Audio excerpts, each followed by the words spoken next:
Something very liberating about hitting rock bottom. You know, when you got nothing, when you know your job is gone. And I felt so free in that moment because I knew now I could do anything.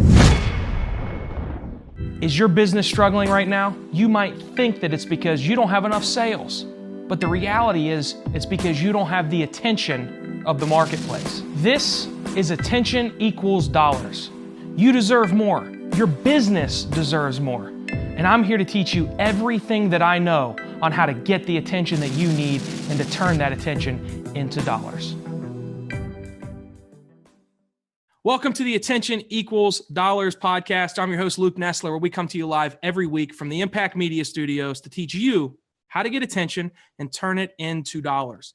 This podcast is your roadmap. It's your blueprint on how to use social media, how to get attention online, on digital, to turn it into sales for your business. And I bring my expert friends to you, those that have done it, those that have built successful businesses. How do they get attention? How do they reach their customer? And how do they turn that attention into sales? Today, I got an exciting guest. He's the host of Sex Afflictions and Porn Addictions. We're going to have an interesting show today. He's been seen on Steve Harvey. He's been on the Daily Mail, and he's also been featured on the Lifetime Network. I'm super, super excited.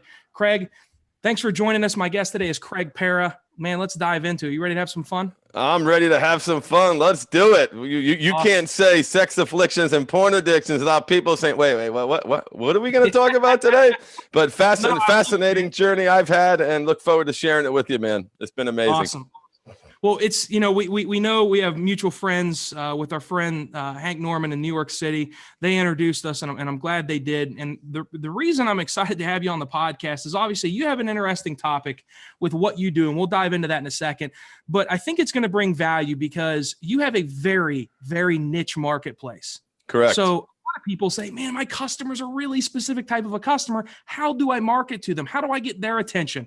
Well, you're the king of this because you have a very niche market. So let's dive in. Let's take it back. What do you do for your customers? So I work with men struggling with compulsive sexual behavior, commonly known as porn addiction, commonly known as sex addiction, also known as a midlife crisis, shitty life. So my clients are high net worth men who've demonstrated some success in certain areas of their life, but their lives are falling apart. And that falling apart has centered around their sexual behavior, their compulsive sexual behavior. So I help them save their relationships. I help them leverage their skill set and business into their personal lives because they understand things like metrics and goals and deliverables and infrastructure in the business side, yet their personal life is a mess.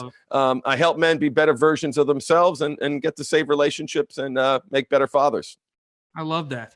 So obviously, the reason I do what I do today is because social media is what saved my business. We were going out of business. We were struggling because nobody knew who we were. So I learned a skill set myself and flipped my business and made it a very successful business from learning how to use social media. So now that's what I offer to my customers. What's your story? How did you get into what you're doing today? Did you struggle with this yourself? Oh God, yeah. So everybody does. Yes, yeah, right? Yeah. I think it's every man's journey to creating healthy around that part of themselves. So here's my life. High achiever, successful, worked for a top tier law firm in Connecticut when I graduated law school, then went in-house. So I had the cushy in-house job and just was on the outside living the dream. I had a beautiful wife, beautiful kids. And but there was another side of me. There was that secret side of me, and the old Craig might have seen that side of me as the man. Hit it and quit it, get in there, get out of there. And so I lied to my wife. I cheated on my wife. I spent hundreds of thousands of dollars probably over my lifetime at strip clubs, all under the ruse of, hey, this is what guys do, and ultimately, I got caught and I broke my wife's heart, who's my best friend, who's my partner, who's my business partner too now in all this. And I just had that midlife crisis, man. I was running a $1 billion company's compliance department. So I'll bring you back 7 years. and I moved my family cross country for this job. So I'm a lawyer. I'm licensed in Connecticut, so I can't practice law outside of Connecticut. So anytime I move out of that jurisdictional area, my opportunities for, successful, gainful employment are limited. But this was an exciting opportunity. I really wanted to come to the West Coast. Within 10 months, I was fired in an inpatient drug facility. I was out of my mind. I hated my job. I hated my boss. I hated my life. I was working 12, 14 hours a day for someone who didn't give a shit. And I realized how trapped I was. So instead of having the courage to step back and do the mature thing and recognize this isn't for me, I crashed and burned. Almost the Chevy Chase scene in the movie where he's stuffing the salmon in his coat, stumbling around in the Santa outfit.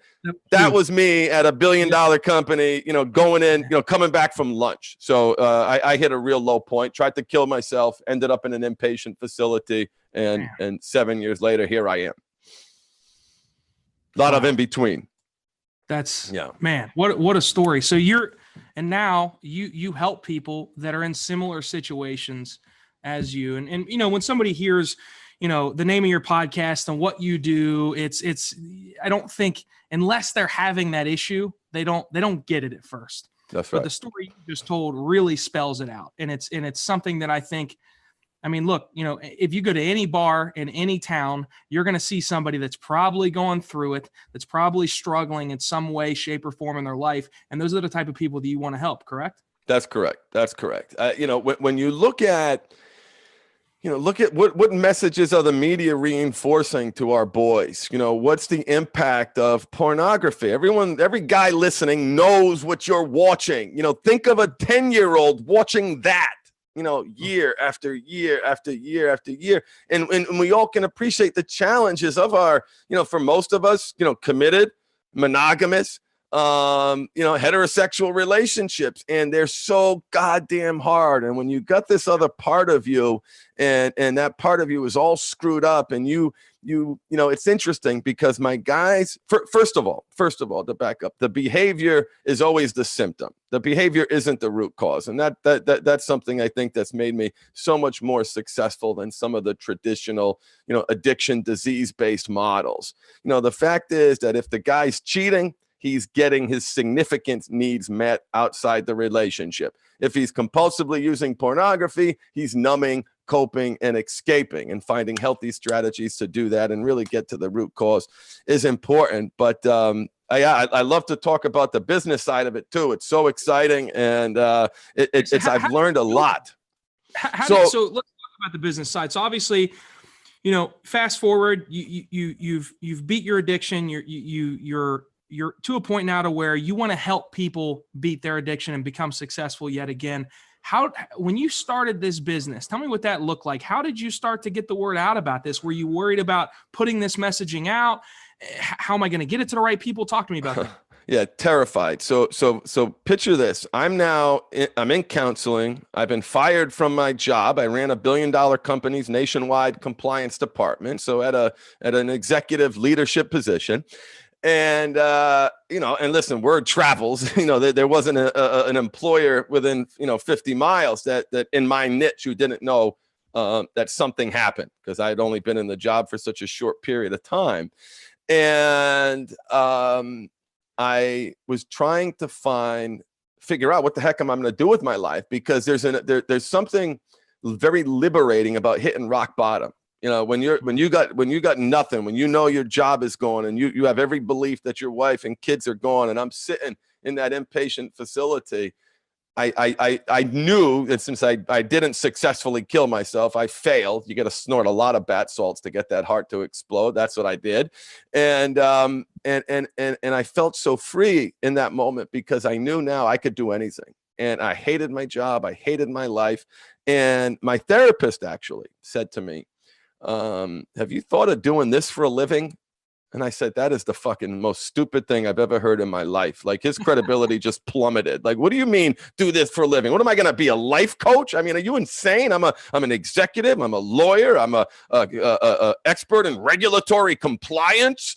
So when did that change?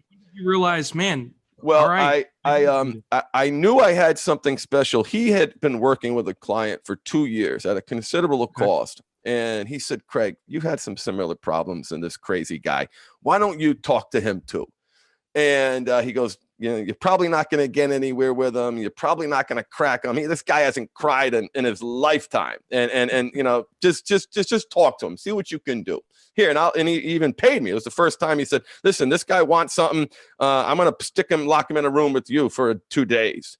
And I was like, oh shit. So look, what do I do? Let me start thinking about how I want to, impact this guy, engage with him. Anyway, I cracked him. I blew him wide open. His mind was blown. His life was forever changed. He was so grateful. And that's when I realized that I had a gift. My gift, my passion was always helping people. It's why I went into the law. I didn't start this game thinking I'd end up, as a shrill for billion-dollar companies. And listen, those are great jobs. I'm not knocking anybody, but I'm so blessed to be working for myself now. But he says to me, you should think of doing this for a living. And of course I said, that's the dumbest idea. But what I started to do was started to podcast. I started to blog. I started to share my journey, initially anonymously. And my wife would join me on some of those podcasts. And so I decided, because I was such a pathological liar, I lied to my wife, I lied to my family, I lied to my friends, I had secrets on top of secrets, I was lying about lies. I said, for the first time in my life, I'm going to be brutally honest, and I'm going to do it with, everybody listening. And that's where it started. It started with me being vulnerable and being open and being transparent to people, because in this particular niche, where people are ashamed and embarrassed, it was a refreshing, respite from what they were used to. I think everybody has that. And for the viewers and the listeners, I mean, it's something that, recently I've even realized, and I've even doubled down, to where a lot of people thought that, I'm just the social media guru and that's how it's always been, because I never told the story of the struggle of how, when I was living in my office, and the way that I saved my business and saved what we're doing was from social media. So I'm transparent. I tell that story, and I've seen so many more people connecting to it. And I think it's something that everybody listening today, you can learn from, to where, Craig's story is something that is probably hard for many people to tell, but Craig was brave enough and shared it. My story, it was something I was embarrassed of. And then I started to tell it, and I started to share it, and people started to connect with it. So I think that's the first takeaway from today, is sharing your story of why the hell you do what you do today, right, so that it doesn't look like, well, it's just the job I ended up in, because that's not the case. That's right. And that, what that creates is connection. So I've learned all about funnels. I've learned all about niche marketing. And the interesting thing about niche marketing, here's the interesting thing. There are studies that say that whatever behavior change modality that you choose to get better, whether you go see a therapist, whether you go see a counselor, to the extent through which you connect with that person and their philosophy, impacts efficacy. Impacts efficacy. And knowing that not every system is for everybody, by me being vulnerable, by me sharing exactly what I do, by me being honest, this is the client that I work with. This isn't the client that I work with. I know my tribe, and that niche. Like, I can't begin to share with your listeners the impact of me carving that niche, because I wanted to be out here. I wanted to help everybody in the beginning. And I realized that, wait a minute, no, that's not my client. And the more I shared, the deeper that connection was, and the better results we got on the back end. So it's not just marketing. It's not just that customer facing, bringing them into a funnel. It actually impacts results. And I'm sure that's true in some ways for a number of businesses. If you connect with the person, you're going to do better. You're going to perform, because it's got to go both ways. Yeah. So you identify your tribe, you realize who you need to help, who you want to help. How do you start to get their attention? How do you start to market to them? Is it simply you're being vulnerable, you're putting your message out, they're finding you, or what are some of the ways you got the attention of your market?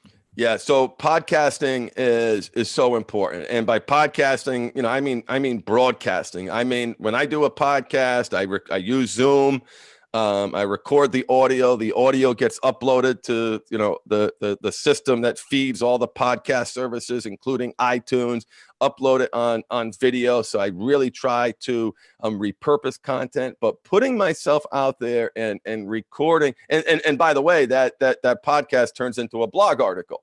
So a lot of different ways. And then 3 of those together equal an email to my list.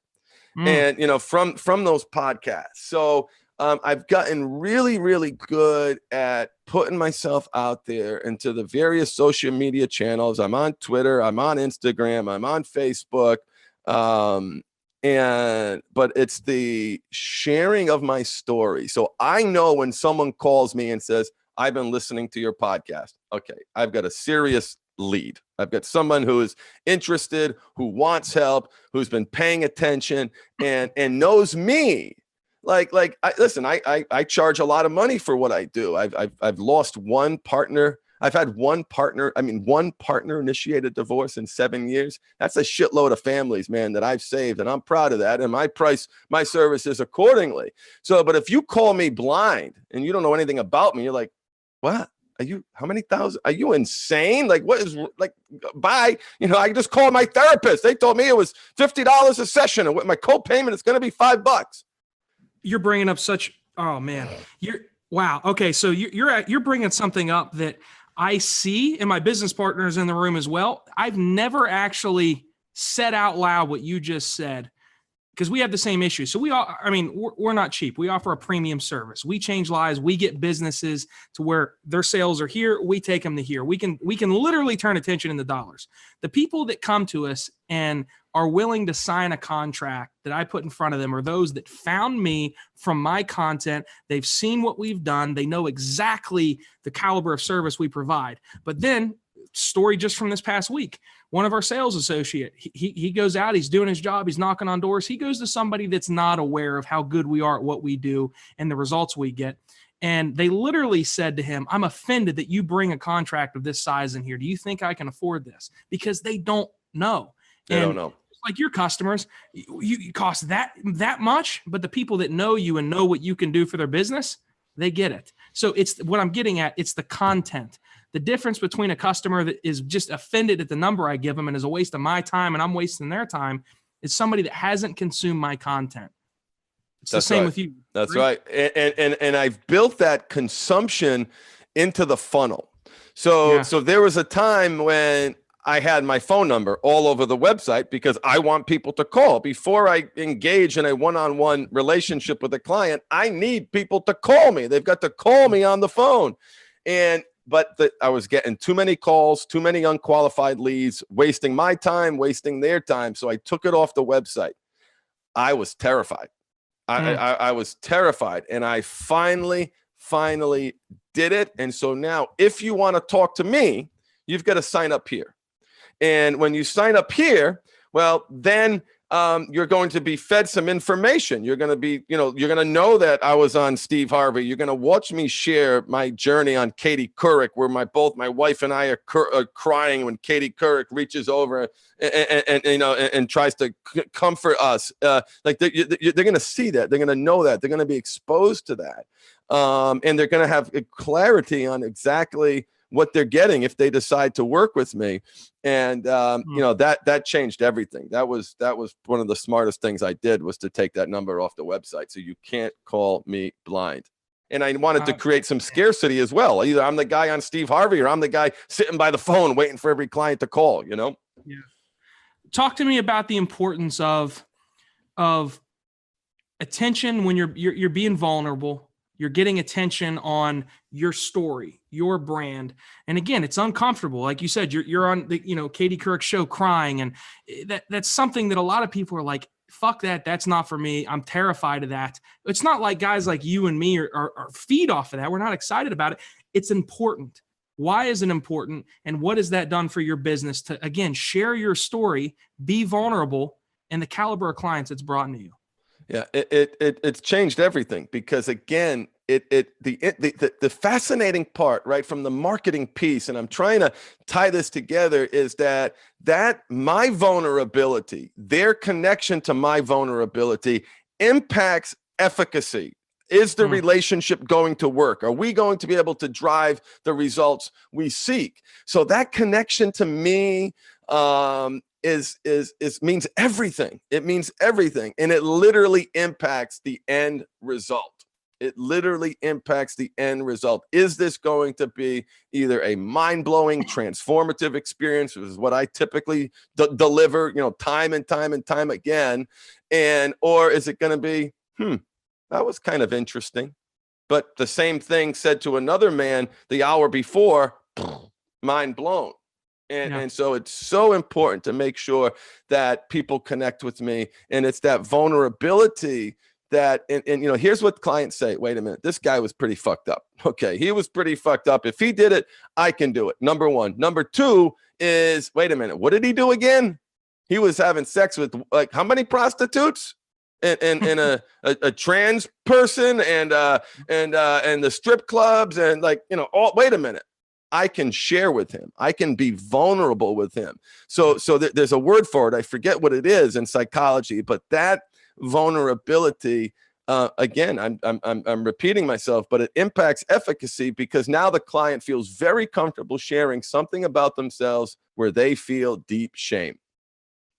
I think that is the biggest takeaway, maybe of any of the podcasts that I've done or any of the interviews I've ever done with somebody.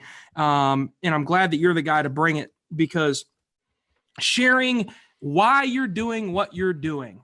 You're not just a journeyman salesman that sells cars. If you're there, why the hell, what story led you to that? I'm not just a guy selling marketing. You're not just a guy helping people with their addictions. There's stories behind it. And when you share those stories, when you're vulnerable and you put them out where people pay attention online in the media, people see that. And not just anybody comes to you, the right people come to you. And I think that's something that I honestly don't talk enough about in my marketing to others, teaching them how to use these platforms. And that is being vulnerable, telling people the struggles that you've had, how you've overcome them, and how that's what you do today. You help people just like you, just like me, fix that problem. Because that's what I do. That's what you do, obviously in very completely different realms and different industries, but it's the same story. The reason I do what I do today is because I overcame a major hurdle, and you did as well. Do you think that is, if you had to start from scratch and you could do one thing to grow your business again, what would it be? Is it what we've been talking about? Sharing your vulnerability? It would be the exact same thing. Now, I may have done things quicker. I may have built the funnel quicker. No, I certainly would have done those things quicker. I would have learned some of these lessons. I've already learned these lessons because I'm starting from scratch, but I would literally do the exact same thing. People want to know you failed. They want to know that you've struggled. They want to be able to relate. And listen, does that mean you're, no disrespect, but you're Ty Lopez's of the world who are renting Lamborghinis and Porsches and sitting outside of rented houses, as it's been explained to me. Maybe true, maybe not, but that's big. Let's talk about that for a minute, because you don't have to say no disrespect. He's a con artist. Okay. All right. He might be a genius, but he's selling complete and total bullshit. Anybody that won't tell why they do what they do, where they came from, somebody that won't say what their fucking age is, the people that buy that product are customers that I sure as hell don't want. They're desperate, right? They're desperate, looking for quick fixes. They want to put in a 5-minute work week. Fuck you. Who's got a 5-minute work week? A lot of people market that way to where they want that quick fix. They want that quick result. They're not willing. They don't understand even what attention to dollars means. Yeah, but how do I actually convert that? The way you convert that is you're getting the attention of the right people that are going to resonate with your message. And just like Craig today, and we'll talk about your funnel here in a second and what that means to the audience. But the bottom line is they're going to buy from the expert. They're going to buy from the person they resonate with and they think can help them the most. You don't have to do some Ty Lopez sneaky bullshit to get them to you. If you tell your story in a genuine way and show you can help them go from here to here, they will come to you. Would you agree or disagree? Oh no, I absolutely disagree. And and even the people, you get in deep enough, right? Where you are, where I am, where the gig, the game, the game people are playing, that the cars are rented, that the house is rented, Yeah, that it's bullshit. You disagree with all of that. You Yeah, disagree with all. yeah, you Yeah, you disagree with all that. That there's nobody working a 5-minute work week. Like you just fucking know. You just know, as efficient, as successful as I've been, I don't know anybody who's done that. And it just rings hollow. And but there's it rings hollow, and at the same time there are some lessons around the efficiency of the funnel, ways to tighten up that I think you can learn for some of those guys, because I've learned from Jeff Walker, I've learned from Alex Jeffries, who's another someone who I actually like, even though he's got the big watch and he does his videos in his little marble staircase and stuff. But it's there are lessons there, but that's not how I want to conduct myself. I don't care how big I get. It doesn't ring true to me. So wrapping up, let's talk about your funnel. You've said it multiple times, and for those that are new to the podcast and are not familiar with what a funnel is, it simply put, it's a way of taking somebody from a perfect stranger and getting them to a paid customer. A lot of people, everybody's funnel looks different. So when you say funnel, Craig, talk to me about what your funnel consists of. How do you go from getting that attention of somebody to actually them becoming a customer? Sure. So I wrote an ebook that I call it the 4 Pillars of Recovery and a Great Life. And one of the kind of first things in the title I'm trying to merge is this notion of recovery and living, and them not being a separate thing, because people get stuck in recovery forever. It doesn't have to be a permanent residence. And so and in those 4 pillars, each one of them is a unique attribute of my program. So upon completion of reading this ebook, you will either, wow, wait a minute, this guy's doing something different. It's not 12 steps. It's not the disease-based model. Really focused on moving forward, break a habit, make a habit. Wow, mindfulness. Like I connect with this shit. I want in. So on my website, I've got a number of places where people can put in their email address to get a copy of this ebook.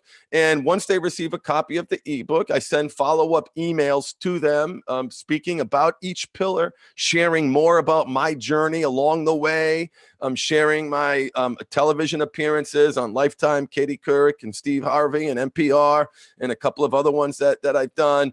And so throughout that email, right? And think about, people who are listening, think about someone who's been emailing you for a period of time. You don't know them, but you think you do. You think you actually can kind of like you've actually had coffee with this person and you've never met them before, but they're in your inbox, and they've established that expertise. They've established that we have something in common. We've both struggled with this, and you may be struggling with it now. So it's my way of bringing people into my world through first getting their email address, and then hitting them with a bunch of emails that is authentic, that are raw, that shares my journey, and provides them with value. Like, the most important thing is make sure whatever you're doing, whatever you're giving away to your clients, make sure it provides value. And I got to tell you, I resisted this for so long. Don't give away your best stuff. I heard from all the marketers, give away your best stuff, give away your best stuff. I refused to do it. Now I do it. My life has changed dramatically. That's exactly what 99% of the people that I come in contact with, they're afraid to share their expertise. Why would they hire me? I said it the other day. I want to teach somebody how to not hire me. The thing is, those that are actually serious about getting a result, they will hire me. They're not going to try and do it themselves. Right. And it's the incorporation. So you in my 4 pillars ebook, I outline like everything that I do in a one-on-one coaching experience. That has made me more attractive. I want everyone listening to know I was wrong. You've got to give away your best stuff, and that's only going to make you better. It's only going to make you more marketable, and it's only going to connect people deeper with you, because it's the devil's in the details and the implementation and the awakenings that come from whatever it is you're teaching them. So don't forget that. Pay attention. Absolutely. No doubt. Man, this has been one of my favorite episodes. Thank you. I'm not just saying that. I mean, what you've said is exactly what my audience needed to hear, to where you have got something that if somebody's afraid of their story, you've got something that is obviously was embarrassing to share. You manned up, you shared it because you knew that you could help people if they heard it. It's something that everybody needs to understand. You've got to be vulnerable. If you're in a profession and you've struggled and what you do helps others not go through that struggle, you can't just market and advertise just like everybody else does. You've got to share those struggles. And why? Because that's going to help the people that resonate with that message the most. They're going to be the ones that come to you, and they're going to understand, and they're going to be the qualified customers, unlike somebody that's just looking for a quick marketing fix or looking for somebody to help, counsel them and lead them through, and then they're offended by your price. If they know your story, they know your struggle, and they know you've gone through it, you have that level of connection that they don't with your competitors. You're the man. I'm looking forward to building a relationship with you and seeing what else we can do together. I want to have you back on the show.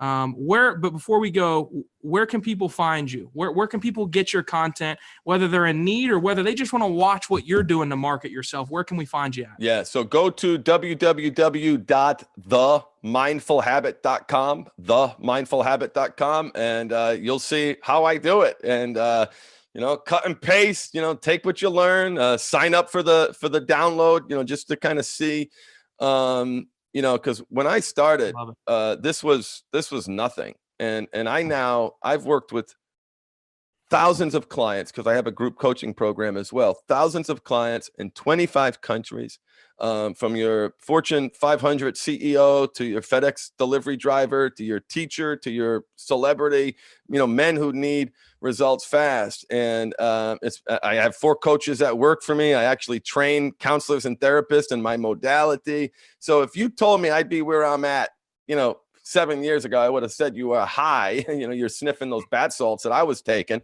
But it's a dream come true, man. I'm living life. It couldn't be better, and I'm awesome. Privileged to be here. Thank you.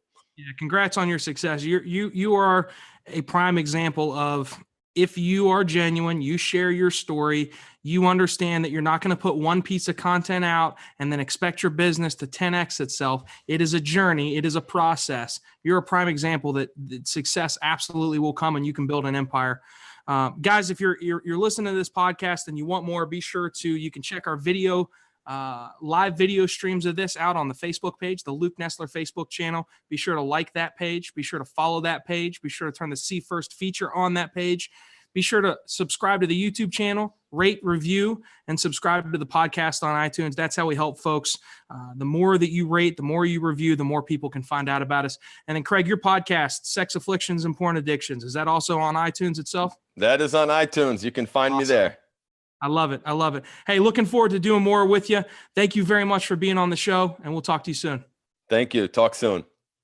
Is your business struggling right now? You might think that it's because you don't have enough sales, but the reality is it's because you don't have the attention of the marketplace. This is attention equals dollars.